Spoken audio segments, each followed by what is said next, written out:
What's something dramatic that's happening in your work office right now? Someone's been eating people's sandwiches at work. They only get the sandwiches too. I'm legit invested in this because I wanna know why just the sandwiches. I teach. Our team, teachers of the same grade level, is going to send home colored paper note sheets for parents to write encouraging comments to their students for state testing coming up. We wanted to be a surprise for the students. We decided to try to see if the office could give us half-size manila envelopes to use. We found out they could. Very exciting as a teacher to get office supplies. The secretary went into the locked closet to get us some envelopes. Another grade level team found out that we got envelopes from the office. Now they want envelopes because it's not fair that we got envelopes and they didn't. That's the drama. Plus, one teacher that basically hates kids and her job, and maybe everyone else will finally retire next year, but we all were hoping it would happen sooner. I guess this isn't small scale, but fits the drama side. We've just received our pay increase and bonus figures for the year, except ours sent a number of letters to the wrong people, some of whom work together, doing the same job, but with different rates of pay and bonuses. Bedlam. Saved a guy with CPR this morning. He had a 98% blockage and coded on top of a rubber mat while pouring concrete. Once we got him back going, we were 4 stories up and needed to get him to ground for EMS to transport. Our project safety plan relies on the fire department / first responders to provide a backboard with picking points on it for crane usage. We couldn't wait any longer, seeing as we had already lost the guy twice. We placed him in a skid pan. Not proper procedure, but we had him secured and sent him down. As soon as the ambulance came into view, the fire department admitted that if we waited on them, we lost him. The guy got to the hospital just fine and is doing okay now. He had a stent put in and is being monitored. The doctor said that CPR saved his life and thanked us for the quick response. All seemed to be right in the world. Some guy took a video of the guy being transported by crane to the ground and sent it to our corporate safety department and OSHA. An investigation was launched, and I have been fighting for my job ever since. The interviews continue tomorrow. I'm dreading even going in. I used to work in a warehouse that got shipments of used books from second-hand stores. One day someone pooped inside of a napkin, folded it up, and put it inside a book. My coworker was the unlucky one to discover it and notified management. All day they were trying to find out who the secret pooper was. Later on, I was talking to another coworker and expressed how bad I felt for our poop discovering coworker. He said, all I'm saying is, Name has an incident like this every few months, and it doesn't happen to anyone else here. Even just a few weeks before this, he had discovered poop on the men's room floor. I still don't know whether he is just extremely unlucky in poop or has been the secret pooper all along. This reminds me of a story I heard once from a friend. They were working in a department store and an elderly woman came up to the cashier to pay for their items and pulled out a $20 note from her purse. Completely normal, right? Only thing was that her hand, purse and the $20 bill were covered in poop. The cashier had a gagging fit. The woman insisted the cashier take the money. The manager was speechless and had no idea what to do. Police and an ambulance were called. The lady was completely normal the whole time and acted as if her hand wasn't stained with the brown matter. Eventually everything was settled. The woman was tended to by police and paramedics and was able to purchase her items. It seemed like everything was returning to normal business operations until while being led out of the store by the paramedics, the lady screamed at the top of her lungs, "I bet you want to know where the rest of it is," and broke out into maniacal laughter. The manager made a decision to close the store for the rest of the day and the staff transitioned into poop watch. To this day I still don't know if they found the rest of it, but I never set foot in that store again after hearing that story. I work at the hotel as a housekeeper. Part of our responsibilities are taking dirty cups from the rooms back to the kitchens at the end of our shifts, washing them and putting them away for the next person the following morning. Well, apparently no one else but me is doing this, which means there's no clean cups on any floors and you have to spend 10 to 20 minutes cleaning these cups because there's so many piling up. I've complained to my manager, my supervisor, my manager's boss, and it's still happening. It's laziness and it really annoys me because it takes 2 minutes when they're fresh out the room but after 24 hours they are really hard to clean. My coworkers use the excuse of I have a school run for everything. They're late. School run. I'm late because the bus was late. Told off. They are not taking the cups to be washed. They've got kids and need to be home. If I don't wash them, there's no excuse you have no other responsibilities, which isn't true. It's so unfair. So last October our printer ran out of ink. More had already been ordered, but with COVID running rampant at the time the shipment was super delayed. One of my coworkers got really bad over the fact that she couldn't print the reports in the department and instead had to go upstairs to print them. She claimed that, since I was a supervisor, I'm not, that I should be the one to go up and print them despite the fact that it was 4 AM and my shift doesn't start until 7 AM. She still isn't talking to me.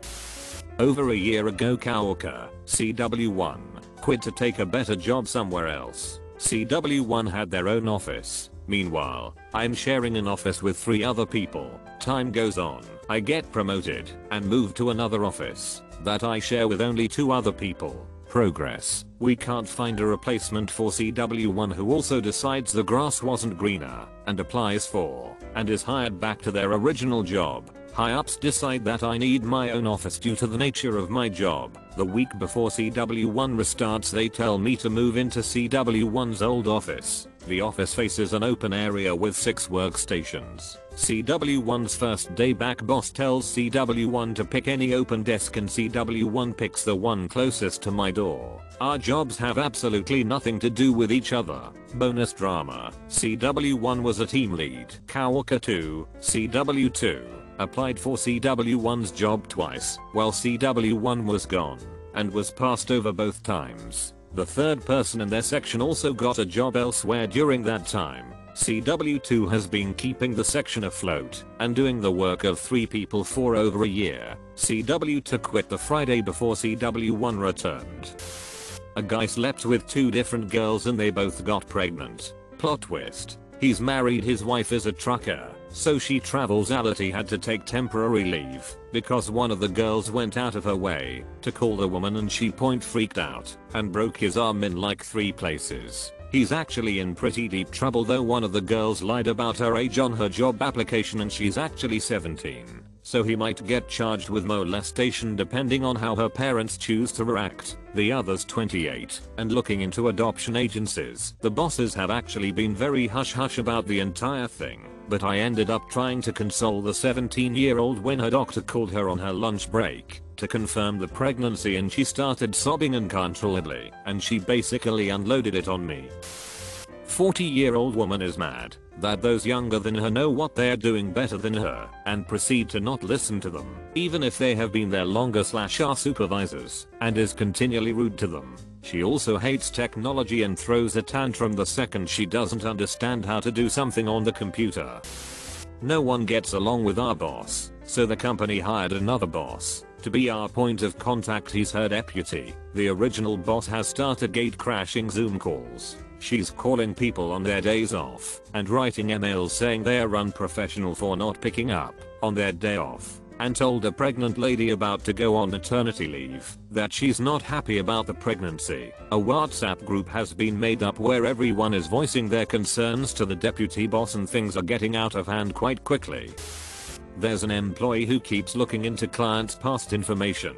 The problem is that you're not really supposed to do that at our job unless you are authorized to do so. She has a long run of looking things she's not supposed to look up and doing really dumb stuff. She's claiming that she has found a level of issues within paperwork for the said clients and is trying to report them. She's basically trying to be a cowboy in a world where we need to go through chain of command or else it's useless in court. Doesn't matter, you're supposed to do your job and that's honestly it. If you have an issue you can always report it to your manager or team lead and they will give the final say. She also has been emailing PI-info without having to censor the said big information points, for instance, SSN. So she's committing a big federal crime. She will act confused and then have an on-the-job instructor do her work all the time. She won't take no or accept that she makes mistake. Major narcissistic vibes, and she doesn't realize that she just causes more problems than she should. Honestly, my boss has had enough of her shenanigans and I cannot wait till she destroy this moron. The amount of stuff that she does is just mind-numbing. Okay, so recently I've started my own company, but previously I worked for a staffing agency with a lot of branches in multiple states, and one of my contacts for the agency told me that a place they staff in Iowa had a nurse that went rouge. They noticed that there was a pretty large amount of morphine missing one day, and in a place with people dying that's a big deal. So there's a scramble to figure out what the hell is going on. Meanwhile, a nurse pulls in the lot, back from her lunch break only. Something is amiss. The entire front bumper of her car is dragging on the ground as she pulls in. It looked like a complete wreck and definitely happened over her lunch. The neighbors call the cops after hearing the thing being driven. Cops show up to find this person working like nothing had even happened. Turns out they were looking for someone that hit somebody and drove off. Classic hit and run. The damage is so bad though that it's quite hilarious to me that she showed back up and continued to work her shift as if nothing happened. Anyway, when questioned by the police, this nurse claims that the car was stolen and abandoned. She claims to have gone to retrieve it on lunch. Cops can't detain her just yet, so they leave to gather some more evidence. Meanwhile, management puts together the fact that this nurse was the one with the highest likelihood of knowing something about the missing morphine I talked about earlier. At this point her shift has ended, so this girl flees the state and abandons her absolutely trashed car in the parking lot. Literally just got on a plane immediately after leaving and noped right out of the situation. The balls on the woman. Man, my god. Wild day at work in Iowa apparently.